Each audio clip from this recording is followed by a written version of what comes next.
Hello, YouTube. A little bit trying not to get too angry with it because it's really dumb.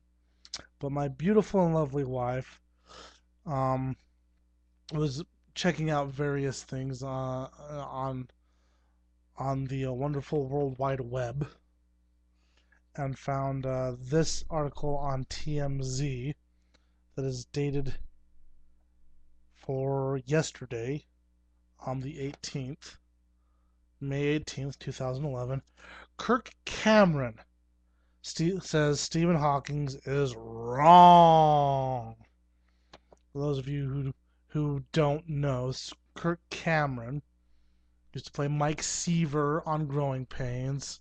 As long as we've got each other. In fact, I can almost do the whole song for it. Show me that smile again. Don't waste another minute on you crying, whether it whatever. Anyway, so he was on that show. I used to watch it a lot. Had no bearing what the religious backgrounds of any of the actors were to me. I watched the show because I thought it was funny. Um, and I don't think that until now, I don't think that Kirk Cameron was the biggest douche in the Christian community. Even he certainly is a lot nicer than his partner Ray Comfort, who tells us that the banana is proof of God's existence until he realized that bananas have evolved, and he calls it hybrid. That we've now us man getting involved with bananas, making bananas the way we like them, just as we have done with animals and everything else in the world. That it's because of man and God told us how to make bananas better for human consumption. Um, anyway, he's a lot. I used to find Kirk Cameron a lot like affable, more affable and amiable than Ray Comfort. And I think that's part of the good cop, bad cop, Christian cop routine that he would pull. But anyway, to the article, Kirk Cameron. Remember his credentials, his specific credentials, how he knows his stuff, because he's an actor and he's a evangelist.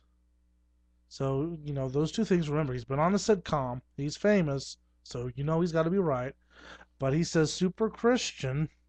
Kirk Cameron says Stephen Hawking is wrong about the non-existence of heaven, insisting Hawking is just as ignorant as they even put it on there. Wait for it, John Lennon, because John Lennon, who was a pop rock singer and a musician, so he's just right there with Stephen Hawking, who is, a well-respected, prize-winning, noted scientist. Um, so Kirk Cameron would obviously know a lot more. Working on growing pains. As long as we've got each other, we've got the world spinning right in our hands, just like God has it spinning in His hands. Baby, rain or shine, all the time. We've got each other, sharing the laughter. At any rate, um, Kirk, who is hugely active in his evangelist church, tells TMZ Hawking has no scientific evidence to back his claim that heaven is merely a fairy story for people afraid of the dark. Cameron tells us Professor Hawking is heralded as the genius of Britain, yet he believes in the scientific impossibility. Yes, Kirk Cameron knows more about science than Stephen Hawking. He knows more than Richard Dawkins as well. He believes in the scientific impossibility that nothing created everything and that life sprang from non-life, which is not what anyone says. He adds, why should anyone believe Mr. Hawking's writings if he cannot provide evidence for his unscientific belief that out of nothing everything came? Why should we believe Kirk Cameron's assertions if he can't provide proof? Why should we believe anything that's read? How big is Kirk Cameron's body of evidence? He's got one book that he can base it on, and other books pertaining to that one book. That one book that half of the book belongs to another religion. that half of the characters go in another religion. They forget that Jesus is in. Like, the Muslims know about Jesus and they believe that he was a prophet. In Hindu, Jesus is a god. Hinduism, they believe, of course, they've got like 2 million gods, so I mean, I'm a god in their religion too. And quite rightly so, I must say. He says, so out of nothing everything came, so how does John Lennon fit into all this? Cameron explains. Hawking says he knows there is no heaven. John Lennon wasn't sure. He said, pretend there is no heaven. That's easy if you try. And then he said that he hoped someday we would join him. That's not what the song says! The song says, pretend that there's no heaven. Well, God, I don't even know the lyrics. It's like John Lennon's greatest, most memorable song.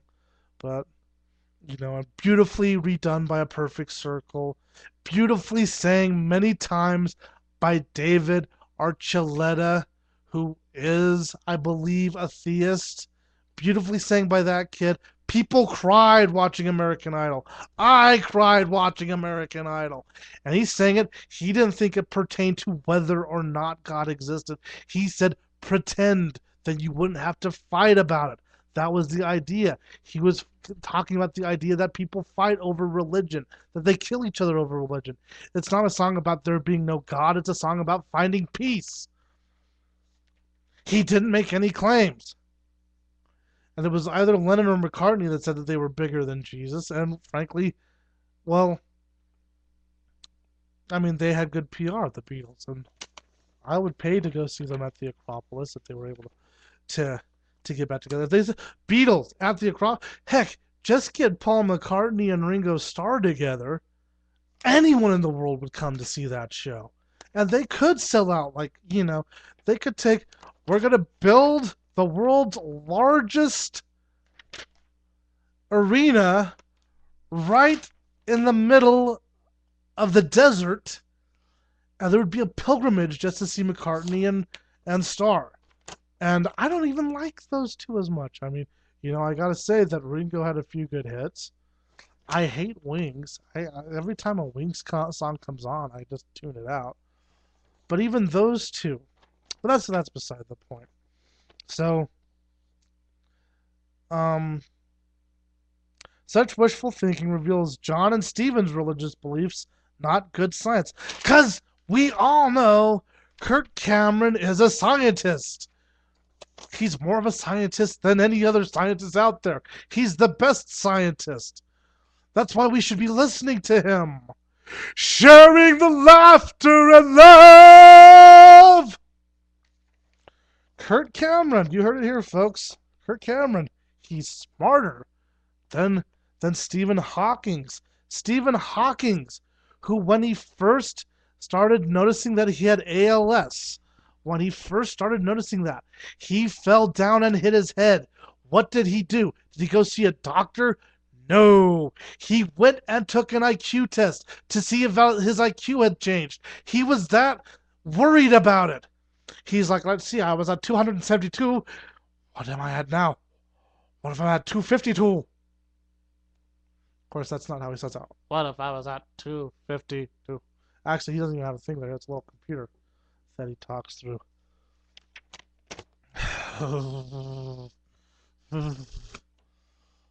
And, of course, I'm sure that Mr. Kirk Cameron, yeah. The banana, come on. The banana. That's the argument of God's existence right now.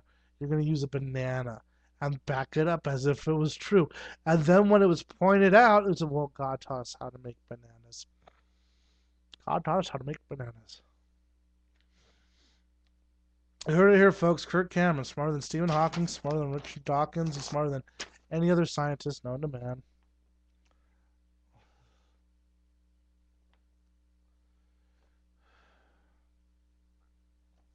Sharing the laughter and love.